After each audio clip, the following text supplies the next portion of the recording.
What's up? What's up? We'll give this. I'm actually going to go live on Instagram as well. I rarely go live on Instagram, so we'll do Instagram today.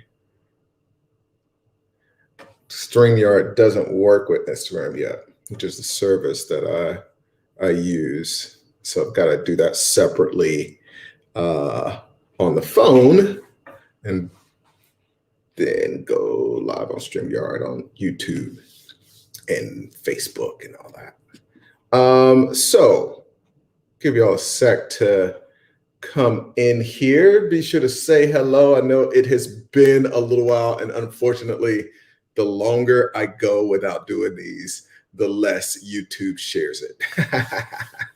YouTube's like, dude, you're not gonna be a YouTuber. We are not sharing your stuff anymore.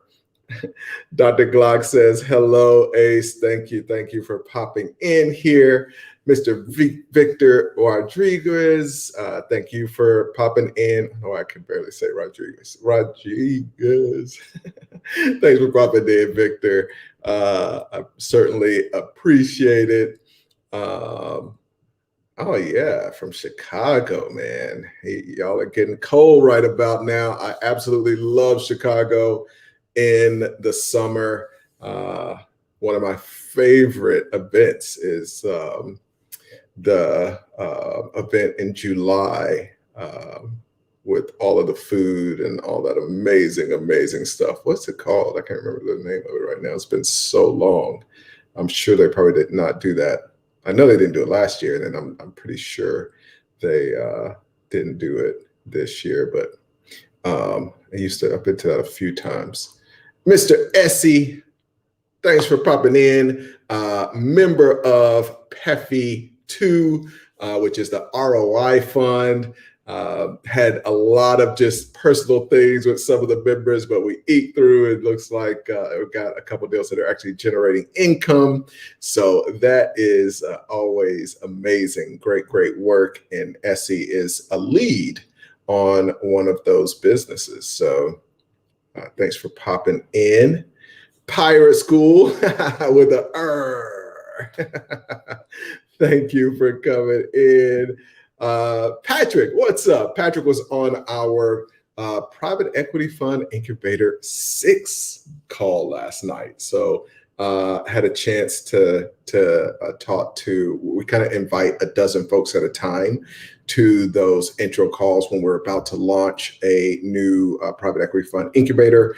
And that serves as kind of a initial intro to how the program works, how we incubate the funds. It's amazing to think that we're already, starting that process on Fund 6, which is really cool.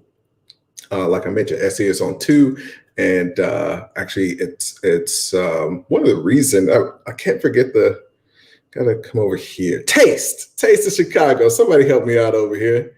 Hey, what's up, Pompey? Thanks for popping in, man. I need a little help there. I was like, man, it's not eat, it's not food. It was something. I knew it was something simple, but it's Taste.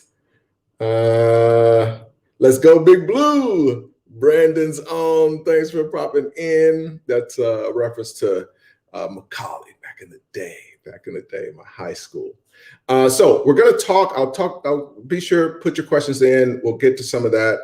I'll do a few more of these comments, but just so you know, reference for today's call, I mentioned having no cash funds. What we're trying to move towards is literally no cash in the funds. For the first time with PEFI 6, we're allowing and really pushing and encouraging our general partners to invest. I feel like this is a little, let's see.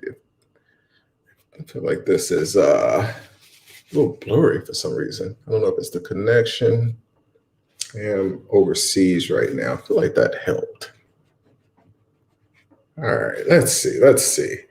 So for the first time, we're encouraging GPs to invest crypto assets instead of cash. And the goal is that we start with a a zero cash fund and all digital assets. I'll explain why that's beneficial to the fund, beneficial to the target acquisitions and target investments and equity that we're going to make, and beneficial to the general partners and even the investors and limited partners that come into what becomes the Peppy Six later.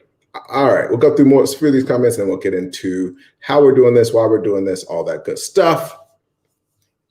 Phil, what's up? What's up? Before you get started, can you comment a little bit on what's going on with the peso in Argentina? Are there any opportunities there? Man, would I be here if there weren't?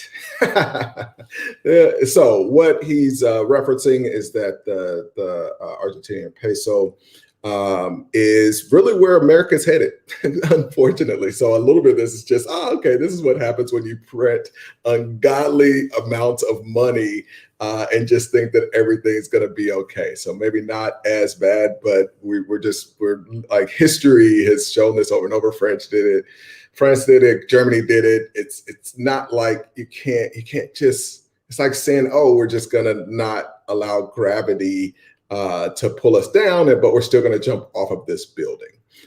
So years ago, Argentina just did similar things to some of the policies that we're implementing, and now they're at a 50% inflation.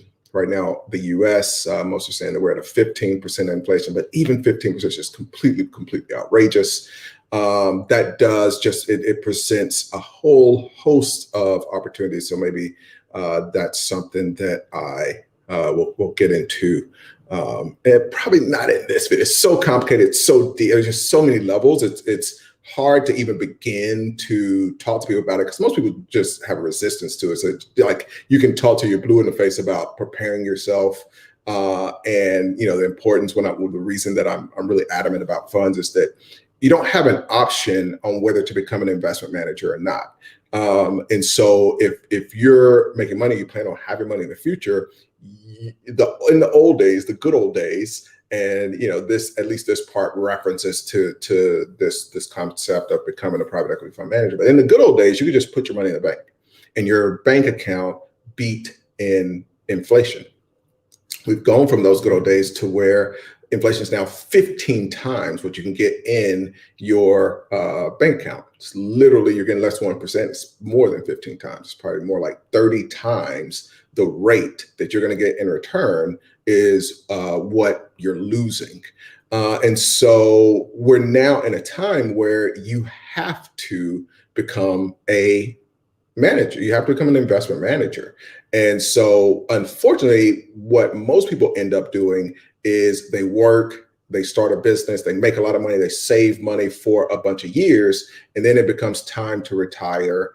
And that's the first time that they become a manager of a fund, which is, the fund is their nest egg, but that is the same as just having a fund. And so my encouragement people is like, whatever business you're in, your side business has to be understanding how to manage a fund. And that's not about being a trader. It's not about being, some specific strategy, just understanding the dynamics of maximizing the ROI of a fund is just a totally different skill set. And you've got to do that just to be at zero. What they're facing here is, if you make $100,000 this year, by next year, that's going to be worth $50,000. So if you make $100,000, you pay taxes on $40,000. You paid $30,000, let's say, taxes. Now you got $70,000, and now what you have by the end of the next year is $35,000. And I see people already whenever I get into the kind of these economic talks, people start dropping off. But I think that stuff is just, it's important to understand. It's impacting you, whether you see the impact or not. It's 100% impacting you. Thanks. All right, let's run through some of these comments and we'll get in. Chicom says, "Yo, Ace, kick that knowledge. I appreciate it, man. I tried to, I tried to push it. even though it's not that popular. Watt Global Solutions, what's up? Good morning. Here in Chicago as well. Chicago's representing. He also gave me that answer on the Taste of Chicago. I mean, that thing is just amazing. It's just food. If you've never been, it's literally food as far as you can see in every direction. Dr. Andre Hines, what's up? Says, what's up, Ace? What's new? So much. There's so much happening. SE says, that is amazing. I've really been obsessed with crypto lately. Cool. We're going to jump into it. Greetings from Hung Lee. Thanks for popping in. And I'll get to this later. I'll definitely chat on Dr. Glock asks, Ace, if you went back to school today, and this is great question, what would you major in? All right. So one of the things that we're changing, one of the things we're doing, be sure, go ahead, plug your questions is. I will try to be sure to make sure to pay attention over here on IG as well. So one of the things that we're doing that's fairly new is, obviously in the past, in the first fund, we did nothing. And this is how much has changed in the past couple of years. In the first, I'm obviously in my first fund, but then the first incubated fund, we didn't do anything with crypto. In PEPI 2, we start trying to dip we're just now dipping our toes in. And it's kind of on the back end. So it wasn't a big part of the training. We go through a training period. And basically it's not, it wasn't a big part of it. So on the back end, we are putting some of the assets and some of the income. As is a lead in the one of our businesses. So we're taking some of that income and now we have some of that in crypto, but it wasn't a big part of it. PEPI 3, and 4, we're going through like training and it is a big focus. So we just had a call on one of the funds last night, and the big part of the conversation was what percentage of the assets that we have do we want to move into not just I say crypto, but it's the world, it's digital assets. We're putting some in nodes. Obviously we're doing some yield farming.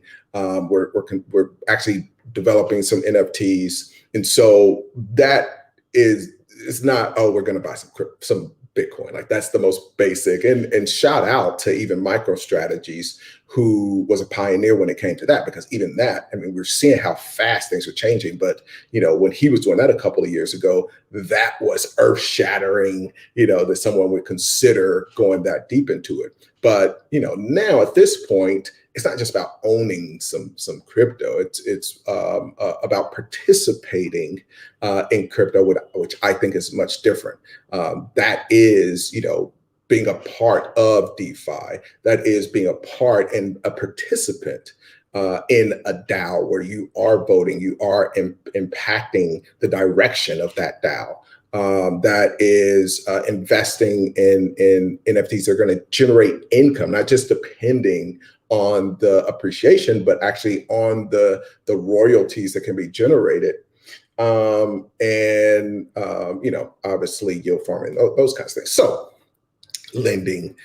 So there are all these, I will come back to this. I was kind of going to leave this up, Dr. God, but I'll be sure that I get back to that question before we wrap up here. We'll probably be less than 30 minutes or so.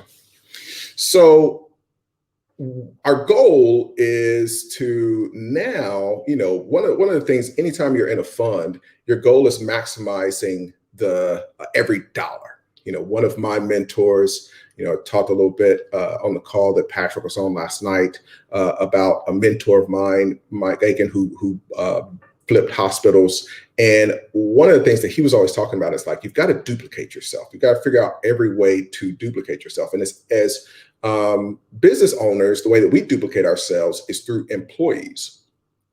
But the best way to duplicate yourself is with money. because that's the most scalable way to duplicate yourself. It's the reason that Warren Buffett can be, can run a $400 billion company with, 40 people. It's because money is the most scalable duplication of yourself. And before, that was a great benefit. Before COVID, when we were starting some of the fun things, that was just like, oh yeah, like we want to maximize the dollar. Now, because every dollar that you get now is literally, it's like you want, the best thing that you can do is imagine the reality. And as soon as you understand you have a dollar, just imagine that it's just floating away. It's just literally deteriorating and being sucked into dust slowly and slowly. If you don't do something to keep that as a whole dollar, it's going to, just continue to deteriorate. And so that's why people want to invest in funds, is because they understand that. And our job is to get those dollars to work as quickly as possible so that that deterioration isn't just minimized, but that deterioration turns into growth, and that you can hold that dollar and you see a dollar right here that's starting to form and grow. And so that's our goal. And you want to be fanatical about it. When we're looking at a fund, one of the things that we, in PEFI 1 that we were adamant about, and is, and I mentioned that even with, even if a deal has a small amount of income, it's where can we put that income? As soon as we make an investment, we want to get income. And this is where the infinite returns come into play. We want to take that income and we want to invest it so that that money is growing. So most people, when they have a business, they buy a business, they get the money from that business and they go pay their bills. So in the next month, they go pay their bills. And the cool thing with a fund is, when we get that money can be reinvested, and that really exponentially grows the return. So what we're doing now is, in PEFI 3, 4, and we're getting started in that process with PEFI 5. Like, we start from the beginning, creating accounts and basically creating access so that we can invest some of our assets and some of the income that we generate into crypto and into DeFi and those things that I mentioned. So, but it's been on the back end typically. So, we buy a business, it generates some income. Some of the funds, we actually do some income generating stock strategy, basically just selling calls. So we put some into that strategy, and then we put some into crypto in the strategies that I talked about. And so that's on the back end, and then that generates more money. And then we look for, in between time, we're looking for that next acquisition, which of course is going to generate more income that can be invested into those assets. And that's what creates that snowball effect that maximizes the return. So that part was cool. Even in the company that we took public, that company is investing in crypto. So or just holds some assets. It's not aggressively doing some of the things that we can do in the fund, just because it's, we're dealing with the SEC. So we stay away from any of those things. But when, we want to obviously protect our money and grow it. So for the first time, PEFI 6, the shift here is that if you had crypto assets and you wanted to invest them in the fund in the past, what someone had to do, if they were going to be a general partner with us in the fund, and even what I would do is, I might have some assets that were in stocks, I may have some assets that were in crypto, and as y'all know, I put in $100,000 of my own money into your fund. So when you join the private equity fund Incubator, I put in 100 grand of my cash. And so there might be cases where if I'm putting that in, I've got to sell some assets. And, it was just, okay, like, we want to put the cash in, and then we'll go and invest it. And I was okay with that because, we're getting really amazing returns out of the funds. shift now is because on the back end over these last 2 years, we're seeing the tremendous amount of physical easing was what they call it, but just really what they should call is deterioration of your money. It's better if we can get those funds directly just as digital assets, even while we're going through the process of training and starting to build our strategy in each fund. We want to invest those so that immediately we start to and make more money, essentially. And so the goal, like I mentioned, is that we would just take investments of crypto assets as the commitment on the general partners portion of the fund. And so that's exciting. That's a really cool shift. We're just now starting with that. And so instead of us going out, we've got cash for the investor, what that ends up being is a tax event. So if I sell my crypto, I've got gains, obviously. And so now I've got this tax event. Now I've got tax to pay on the money, but I've got to invest that. This is one of the benefits to the investors. For us, as a fund, it gets us earning, because time is and velocity of the money is one of the huge benefits. And, we're seeing this in the funds now where, Olympus Dow right now is generating 8,000%. We're in Aqua and a couple of things that we're generating, 800s, 900% So if you can grow your fund before you even start investing, not only are you not losing from inflation, but you're just maximizing that ROI, which makes you look amazing and a genius. Who doesn't want to look like a genius? You know what I mean? So that's the shift is, we were doing that on the back end before.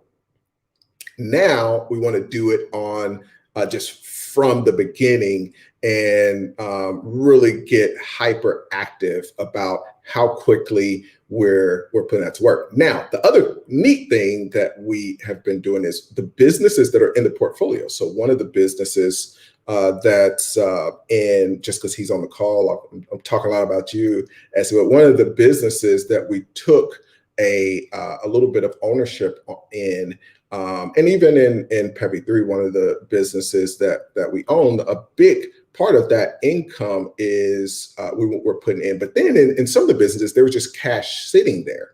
So Andrew, who's also a part of the ROI fund, one of the general partners, and I love that, both of these guys are in their early 20s. So they're getting experience of being a general partner in a fund, at an age that I wish, I had to kind of build my way through the dark as I was figuring a lot of this stuff out. But a lot of those decisions and figuring those things out, Andrew, who's a part of that fund, has been doing. And when we took over one of these businesses, there was a lot of money that was just sitting in the bank account. So we're taking some of that and we're saying, all right, part of that we did go out and we used for an acquisition. The other part of that we are investing in some crypto, and then obviously we leave some cash, so it's not crazy. But yeah, so if you're somebody that is thinking about Peppy 6 and you've got some crypto assets, keep that in mind, that will be something that you can directly invest instead of having to sell, turn that into cash, and then invest that. All right, let's get to some of y'all's questions. Saw quite a few coming in. And if you want to see the questions and stuff for y'all that are over here on Instagram, just go to, so I put them up on the screen on YouTube, search H. Chapman. All right, so I'm going to save your question on the school question, Dr. Glock, and see some of these that were in reference to some of the things we're talking about right now, but I'll definitely get back to that. All right, as he says, a lot of smart minds are saying the same thing about the future of the US dollar, that you are I think it's just something to be aware of. Like, if everything turns out amazing, great. And you're making these kind of decisions, the worst thing's going to happen is that you just have more money. So I think that, thinking this way only has upside. It doesn't have, it's not like, oh, well, everything still turned out great, now I'm going to be poor. It's like, no, like if you're maximizing, thinking like a fund manager with your nest egg, with your money, and, instead of being happy with a 15% return, which is basically just, you're not making any money, getting aggressive, like, in PEFI 1, generating a 300% ROI, that changes things. And so that kind of thinking, I think it just has to happen regardless. Melvin Menendez, thanks for popping in. He says, what's up, Ace? I appreciate you coming. Ace, did you know that you were born to be a deal maker from day one? Here's why. ACE equals assets, cash flow, equity. Dude, I did not realize that. That's nuts. That's pretty funny. That's all I talk about too. So that's crazy that I never broke that down. But assets, cash flow, equity, that's all I talk about. That's pretty wow, man. Very cool, very cool. G. Combs says financial conference in Chi-Town during the Taste of Chi-Town. Who else is down? I love it. I'd love. Hopefully, things are back to normal in the U.S. Next year, and we can actually. That would be a lot of fun. Dr. Glock.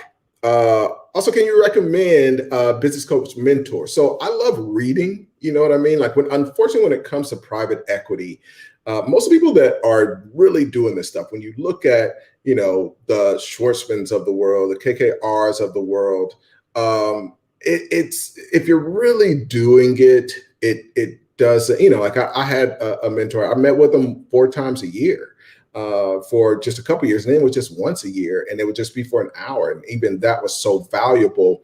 This isn't like Facebook marketing or a lot of those other things. A lot of this is about doing it. That's why with the private equity fund Incubator, it's not about just talking.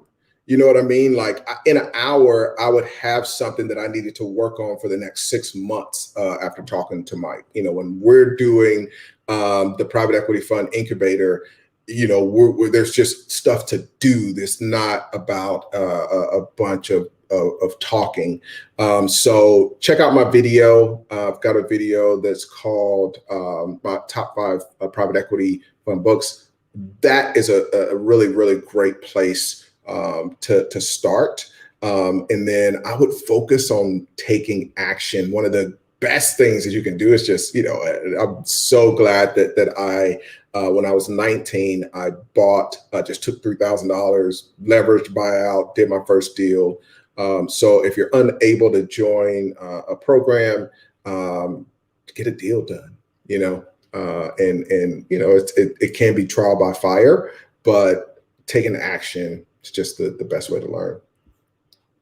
Are you looking to create your own protocol, Ace?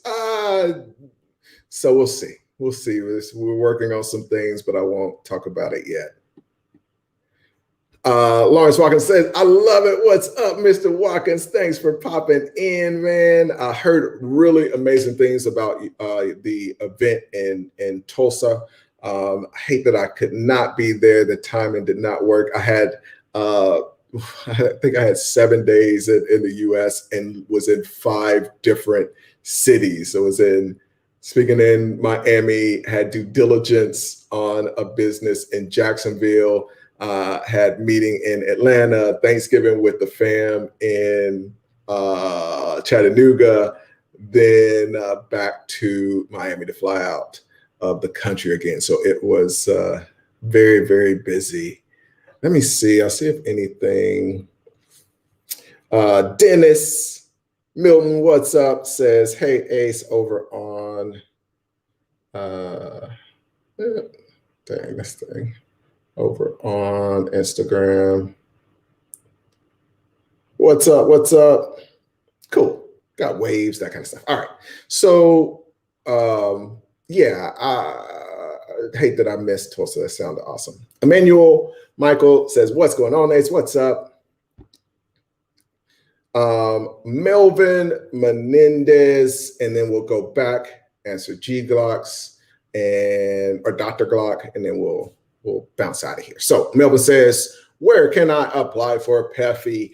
Shoot an email. I'll put it over here. It's nori@financierbank.com. Shoot that email and just say that you're interested in PEFI 6. We're currently we'll start to talk and do interviews, and it is a process. It's not just like you pay. This isn't one of the guru programs where you just pay a price, whoever you are. It doesn't matter if you're really going to be able to do this, if you have the talent, if you have the skill set, if you have the interest. Give me some money and I'll take your money. I'm not going to take your money if it's not a fit, because I don't want you having 6 figures of my money if I don't think you're going to be able to learn this stuff. So we'll make sure you're a good match, and then we'll go from there. All right, let's go back to Mr. Glock. If I can find it, let's see. Okay, here we go. Ace, if you went back to school, what would you major in?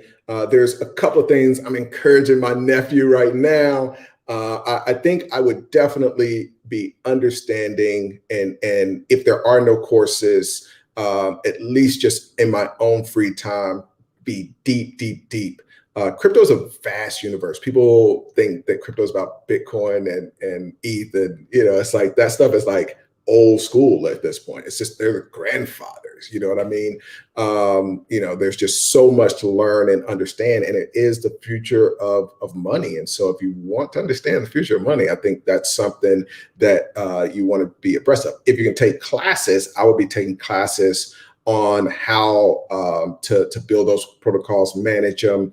I'll be taking classes on, just programming in general, even if it's not in that world, I would definitely be studying programming, because I think everything's going to be intertwined.